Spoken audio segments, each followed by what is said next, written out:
18वीं लोकसभा के नतीजे आए करीब करीब 24 घंटे हो गए हैं और जरूरी है कि कुछ आकलन कर लिया जाए। लेकिन आकलन करने से पहले एक बात जरूर कहना चाहती हूं, हिंदुस्तान ने अपने आप को बचा लिया, मेरे देश ने अपने आप को बचा लिया, मेरे देश के लोगों ने अपने आप को, अपने संविधान को, अपनी लोकतंत्र को बचा लिया। और इससे ज्यादा ओवरवेलमिंग, इससे ज्यादा भाव विभोर करने वाली बात दूसरी और कोई हो ही नहीं सकती है। कुछ चीजें शीशे की तरह साफ है। यह चुनाव नरेंद्र मोदी की निर्णायक नैतिक हार है। 63 सीटें करीब करीब बीजेपी की पिछले चुनाव के मुकाबले कम हुई हैं। यह पूरा चुनाव नरेंद्र मोदी की शक्ल पर, उनकी होर्डिंग पर, उनकी तस्वीरों पर, उनकी गारंटी पर लड़ा गया। तो जब चुनाव हारा गया तो यह नरेंद्र मोदी की हार है। और असलियत यह है कि लोगों ने रिसाउंडिंगली रिजेक्ट किया है उनको, उनकी नफरत की राजनीति को, उनकी उल जलूल की बातों को और बीजेपी को। 63 सीटें करीब करीब कम हुई हैं बीजेपी की 2019 के मुकाबले। उसके अलावा सबसे बड़ी बात यह है कि नरेंद्र मोदी की खुद की मार्जिन मात्र 1.5 लाख वोट रही जीतने की। जबरदस्त चुनाव लड़ा अजय राय जी ने, कांग्रेस के अध्यक्ष बनारस में, उत्तर प्रदेश के अध्यक्ष हैं। और यही नहीं, आसपास की सीटें, चंदौली हुआ, जौनपुर हुआ, ये सारी सीटें बीजेपी हारी। तो बनारस का बहुत कुप्रभाव भी आसपास पड़ा बीजेपी के लिए। इससे ज्यादा वोट से तो किशोरीलाल शर्मा जी ने स्मृति ईरानी को हरा दिया, करीब 1,64,000 से। और अगर राहुल गांधी की विनिंग मार्जिन की बात की जाए तो वायनाड और रायबरेली दोनों में लगभग 4 लाख वोट से जीते। तो नरेंद्र मोदी जी की जो खुद की मार्जिन भी कम हुई, उसने सिद्ध कर दिया कि जो कहते थे उनको मां गंगा ने बुलाया है, और मां गंगा में उन्होंने 80-80 नाले बहा दिए, उसमें मृत गाय तैर रही हैं, आचमन योग्य पानी नहीं रहा है, कॉरिडोर के लिए लाखों मंदिरों को तोड़ दिया गया, शिवलिंग और गौरी प्रतिमाएं सड़कों पर पड़ी हैं। कहीं ना कहीं काशी भी उकता गया है और देखिए कितनी जल्दी झोला उठा के वहां से जाना पड़ता है। इस चुनाव ने एक बात और सिद्ध करी कि लोगों को कोई मतलब नहीं है कि आप मुजरा, मंगलसूत्र, भैंस, टोटी, इस तरह की उलझलूल बातें करिए। आप अपने आप को परमात्मा का दूत बता दीजिए। लोगों ने यह चुनाव मुद्दों पर लड़ा है। और असलियत यह है कि राहुल गांधी ने जो बीड़ा उठाया था इस संविधान को बचाने का, हमारे सबसे पवित्र ग्रंथ को बचाने का, इस देश की आत्मा को बचाने का, उसमें उन्होंने वादा किया था, वो सफल हुए हैं। और ये बीड़ा उन्होंने भारत जोड़ो यात्रा से लेकर भारत जोड़ो न्याय यात्रा तक उठाए रखा। वो मुद्दों पर टिके रहे, लाख बातें कही गई, वो नहीं हटे, डटे रहे मुद्दों पर। और खटाखट देश की जनता उनके पीछे लामबंद हो गई। इंडिया के सारे गठबंधन के नेताओं ने एक साथ मिलकर एक स्वर में कुछ ही मुद्दे उठाए और वो जनता के मुद्दे थे। और उसी लिए हमें बहुत बड़ी बढ़त भी हासिल हुई। और इक्की दुक्की जगह नहीं हारी है भाजपा उत्तर प्रदेश हारी है, महाराष्ट्र हारी है, राजस्थान हारी है, पश्चिम बंगाल हारी है, गुजरात को भेज दिया गया, बिहार में सीटें कम हुई। और जहां दौड़ दौड़ कर मोदी जी सभाएं तमिलनाडु में कर रहे थे, वहां पर एक बहुत बड़ा नीलबटा सन्नाटा मिला। तो हर जगह हार हुई है बीजेपी की, यह व्यापक हार थी। नरेंद्र मोदी जी के क्षेत्र के लिए कहा जाता था वो 10 लाख से जीतेंगे, वो तो 1.5 लाख से जीते। लेकिन कांग्रेस के सांसद रकीबुल जी असम में 10 लाख वोट से जीते। वो उस समुदाय से आते हैं जिसको नरेंद्र मोदी ने घुसपैठिया कहा था। तो इस देश की जनता ने उनको ढोल बजाड़े, ताशे बाजे बजाकर सदन में पहुंचा दिया और ये यकीन दिला दिया कि इस देश की जनता के खिलाफ मत बोलिएगा, क्योंकि फिर वो एक स्वर में आपसे बदला लेती है। 10 लाख से तो आप नहीं जीत पाए, लेकिन रकीबुल जी 10 लाख से जरूर जीते। मैं बात करना चाहती हूं उत्तर प्रदेश की, क्योंकि वहां तो खेला हो गया। और खेला होना ही था, दिख रहा था जब हम सड़कों पे जा रहे थे, रैली में जा रहे थे, दिख रहा था कि जनता कितनी उद्वेलित है और कितनी लामबंद होकर गठबंधन के साथ खड़ी है। सपा और कांग्रेस के गठबंधन के साथ जनता बेजोड़ तरीके से खड़ी थी।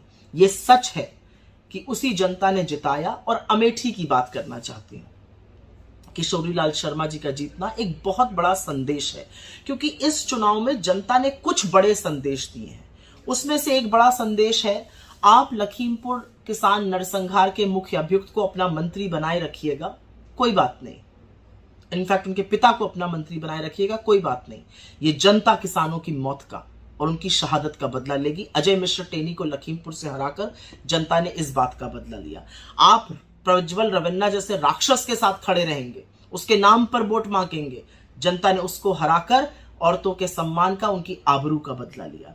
जनता ने स्मृति ईरानी को हराकर अहंकार का अंत किया। और इस पर मैं 2 मिनट बोलना चाहती हूँ, और बोलना इसलिए जरूरी है क्योंकि स्मृति ईरानी जी का वजूद ही राहुल गांधी जी की बात करके, ना वो महिलाओं पर बात करती है, ना बच्चों के कुपोषण पे बात करती है। उनकी सारी राजनीति राहुल जी को मैंने हरा दिया, राहुल जी के खिलाफ बोलने की है। अमेठी की जनता ने पता है किस दिन तय कर लिया था कि आपको हराना है? जिस दिन आपने सदन में खड़े होकर सोनिया गांधी जी से तू तड़ाक किया था, जिस दिन आपने उनको तुम कहकर संबोधित किया था, उसी दिन अमेठी ने डिसाइड कर लिया था कि आपकी बड़ी शिकस्त होगी। 1,64,000 वोटों से हारना आसान बात नहीं है। और जिसको आप राहुल गांधी का पीए कहती थी ना, वही काफी थे आपको हराने के लिए, कांग्रेस का एक मजबूत कार्यकर्ता। लेकिन मैं कहना चाहती हूं, ये देश बहू को बेटी से ज्यादा सम्मान देता है। सोनिया गांधी सिर्फ इंदिरा जी की बहू नहीं, इस देश की बहू है। वो इस देश में आकर मां बनी, सास बनी, नानी बनी। वो बहुतों के लिए मां तुल्य है। उन्होंने अपने मुकाम पर इतनी इज्जत, इतनी गरिमा, इतनी मर्यादा से जीवन निभाया हिंदुस्तान में कि उस बहू के अपमान पर आपको गहरी चोट खानी पड़ी। और एक आपने बहुत बड़ी गलती कर दी स्मृति ईरानी, आपने प्रियंका गांधी की बड़ी भद्दी नकल उतारी अमेठी में। यह आपको नहीं करना चाहिए था। पता नहीं आपको पता है कि नहीं, अमेठी प्रियंका जी को अपनी बेटी मानता है, भैया जी कहकर उनको वहां पर आम जनता संबोधित करते हैं। उनके साथ जो आपने किया, जो उनकी नकल उतारी, उसी दिन अमेठी ने डिसाइड कर लिया था कि आपको तो वहां से खदेड़ना है। इस देश ने एक और भी बहुत बड़ा संदेश दिया।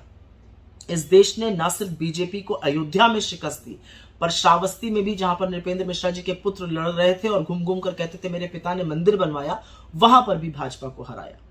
ये किसकी हार है?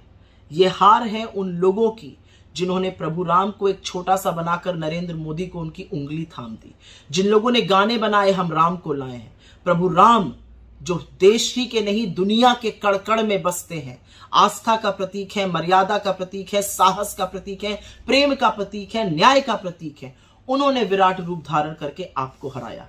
क्योंकि आपको राम का पुजारी बनना चाहिए था, आप राम के व्यापारी बन गए। और कमाल की बात तो तब है कि जब हिंदू खुद अपने हक के लिए, अपने अधिकारों के लिए जागा, जब उसने महंगाई और बेरोजगारी के खिलाफ वोट डाला, तो बीजेपी की आईटी सेल वाले हिंदुओं को ही कोसने लगे।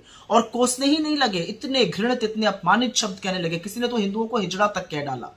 हिंदू जाग चुका है, हिंदू समझ चुका है कि धर्म के स्वयंभू ठेकेदारों से ना ये धर्म चलेगा, ना उनके बच्चों का भविष्य चलेगा। हिंदू जान चुका है कि उनके आराध्य का व्यापार करके, भगवान राम का व्यापार करके धर्म के ठेकेदारों को सबक सिखाना पड़ेगा। और हिंदुओं ने एक स्वर में आपको यूपी में, आपको बिहार में, आपको राजस्थान में, आपको महाराष्ट्र में, आपको पश्चिम बंगाल में, आपको तमिलनाडु में रिजेक्ट किया है हिंदुओं ने। ये याद रखिएगा। आप नाथुराम के उपासक हैं, आप श्री राम के उपासक नहीं हैं। श्री राम ने जब देखा कि आपने राम के उपासकों को, उनके अनुयायियों को बेरोजगारी से, महंगाई से, गरीबी से, गुर्बत से, महिलाओं को असुरक्षा से दबोचा हुआ है, तो उन्होंने खुद बदला लिया और आपको एक बड़ी शिकस्त दी। इसमें बहुत बड़ा संदेश है, अगर आप पढ़ना चाहिए तो जरूर पढ़िएगा। आस्था और धर्म कभी भी व्यवसाय नहीं बन सकता, जिसको आपने बनाने की कोशिश की। दूसरा खेला हुआ महाराष्ट्र में, बड़ा दंभ भरते थे आप, खूब आपने लोग तोड़े, ईडी से, इनकम टैक्स से डरा डरा के अपने में मेल जोल किया। महाराष्ट्र को ये कतई पसंद नहीं आया, उनको पीठ में छुरा घोंपने वाले और धोखा देने वाले लोग बिल्कुल पसंद नहीं आए, और महाराष्ट्र ने उन सब लोगों को हराया। यही नहीं, जिन लोगों ने बीजेपी ज्वाइन करी थी हाल के दिनों में, 80% लोग उसमें से हारे, क्योंकि लोगों को आपकी वॉशिंग मशीन की धुलाई ना पसंद नहीं आई। मोदी जी, शायद आप ये समझ नहीं पाए। इसके अलावा मैं चर्चा करना चाहती हूं, इस देश ने एक और भी बहुत बड़ा संदेश दिया। 1 साल से मणिपुर जल रहा है, आप वहां नहीं जा पाए, लेकिन मणिपुर ने कांग्रेस को 2 सीटें जिताई, नागालैंड की सीट जिताई, मेघालय की 1 सीट जिताई, और यह संदेश दिया कि नॉर्थ ईस्ट से आपका डिब्बा गोल करके आपको खदेड़ दिया गया है। आप इस देश के एक राज्य को जलता छोड़ सकते हैं, उसके हाल पर छोड़ सकते हैं, लेकिन कांग्रेस ने नहीं छोड़ा, राहुल गांधी ने नहीं छोड़ा, और इसीलिए मणिपुर हमारे साथ लामबंद होकर खड़ा हो गया। मैं 2 बातें और कहना चाहती हूं। आपने टीवी इंटरव्यू के दौरान एक शब्द का प्रयोग किया था, कौन राहुल। आशा है याद आ गया होगा और अब याद रहेगा।